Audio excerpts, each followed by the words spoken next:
Many of President Trump's nominees to top government positions have been questionable, but perhaps none more so than his choice to head the Department of Energy, Rick Perry, who once wanted to abolish the very agency he's now leading. So we decided to take a break from the breaking news of the day and see how he's been doing. It's time for the check-in.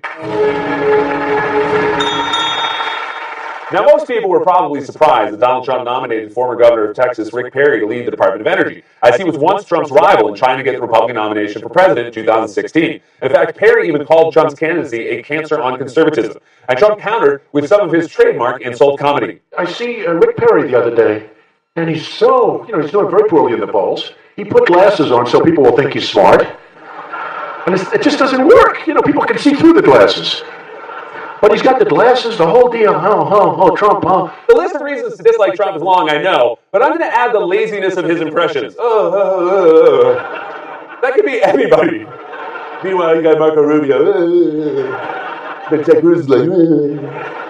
Now, the great irony in Perry's nomination, perhaps lost only on Trump, is that the Department of Energy is one of the agencies Perry said he wanted to abolish back in 2011 when he was running for president. That is, before he forgot, it was the agency he wanted to get rid of. It's three agencies of government when I get there that are gone. Commerce, education, and the, what's the third one there? Let's see. You can't name the third one? The third agency of government, I would do away with the education, commerce, and let's see. I can't. The third one I can't. Sorry. Oops. Now, that should have been it. That should have been the last time anyone saw Rick Perry. Once you Bill Buckner a debate like that, you should be the answer to a trivia question at best.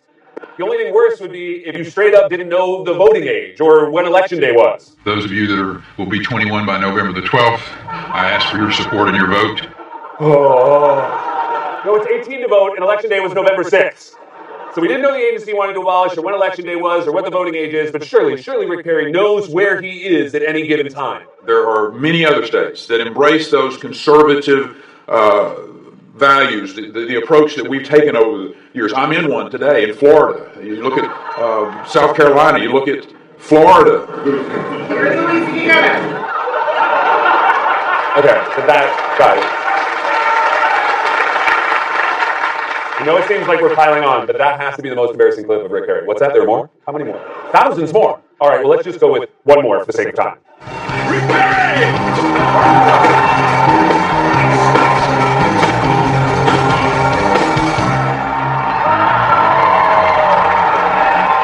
That's the guy currently in charge of our nuclear arsenal. No, not Vanilla Ice. Vanilla Ice would be a step up. Now, you would think that Rick Perry would take the time to familiarize himself with the kind of work the Department of Energy, whose budget exceeds $30 billion, does. But according to the New York Times, when then-President-elect Trump offered Perry the job, Mr. Perry gladly accepted, believing he was taking on a role as a global ambassador for the American oil and gas industry. In the days after, Mr. Perry discovered that he would be no such thing. In fact, he would become the steward of a vast national security complex he knew almost nothing about, caring for some of the most fearsome weapons on the planet. Imagine finding out after you accepted a job that the job description included managing nuclear weapons. I got pissed when I found out mine included animal segments. So Perry accepted a role he was confused about and then somehow made it through the confirmation process. Although we shouldn't be surprised, as the Senate also confirmed Betsy DeVos for Secretary of Education, already resigned Tom Price for Secretary of Health and Human Services, and a haunted doll as Secretary of Commerce. But we would hope that once he officially had the job, Perry would try to learn more from someone like his predecessor, Dr. Ernest Moniz, a nuclear physicist. Interesting fact, Moniz became a nuclear physicist when his high school guidance counselor took a look at him and said, it's either that or Ben Franklin impersonator.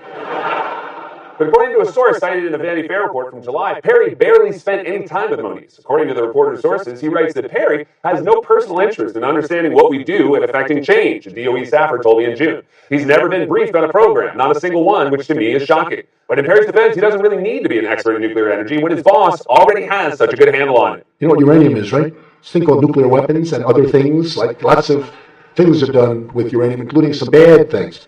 Perry saw that and thought, oh, he's already up to speed, we're good. A report started surfacing back in the summer that Perry had fallen out of favor with Trump and that Trump was actually looking to replace him, which is also when this happened. Russia's messing with U.S. politicians again, but this time it's Russian pranksters, and they tricked Secretary of Energy Rick Perry into believing he was having a conversation with the Ukrainian Prime Minister. That's right, Russian pranksters pretending to be the Prime Minister of Ukraine managed to have a more than 20-minute phone call with Perry. A 20-minute prank call. Even the jerky boys would say, hey man, this is fun, but we have places to be. Now, we don't know for sure how Perry recovered from that one Trump back over, but it may have something to do with Perry's new controversial energy proposal, which would basically force consumers to subsidize old, failing coal and nuclear power plants that would otherwise likely be obsolete. According to reports and analysis, this plan would cost U.S. taxpayers about $10.6 billion a year and prop up some of the oldest and dirtiest power plants in the country. So why provide this preferential treatment to aging industries at the potential expense of millions of consumers? Well, according to reports, Perry's plan would provide a windfall for a small group of companies, most strikingly one owned by coal magnate Bob Murray, a prominent backer of President Trump. Yes, Bob Murray, the litigious coal tycoon, who apparently needs this administration's help so much. Reports say that his company, Murray Energy, has publicly acknowledged that its future depends on whether Perry's plan flies. Oof. Imagine finding out your whole livelihood came down to Rick Perry. It's like when the Vietnam War came down to Forrest Gump.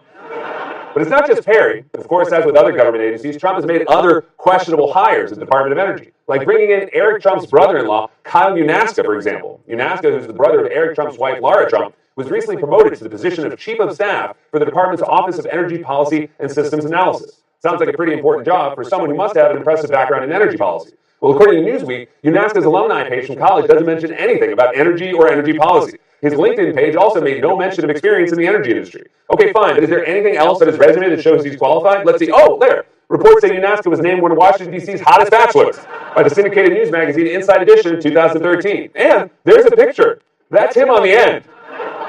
Now, for someone who works at the Department of Energy, it's not exactly reassuring that he doesn't even have the energy to get off the ground. So we have inexperienced leaders seemingly beholden special interests and family members getting top jobs at the Department of Energy. So at this point, if something goes wrong, the only explanation I guess we should expect is, what's the elegant phrase I'm looking for? Oops. That's what I thought. This has been the Check-In.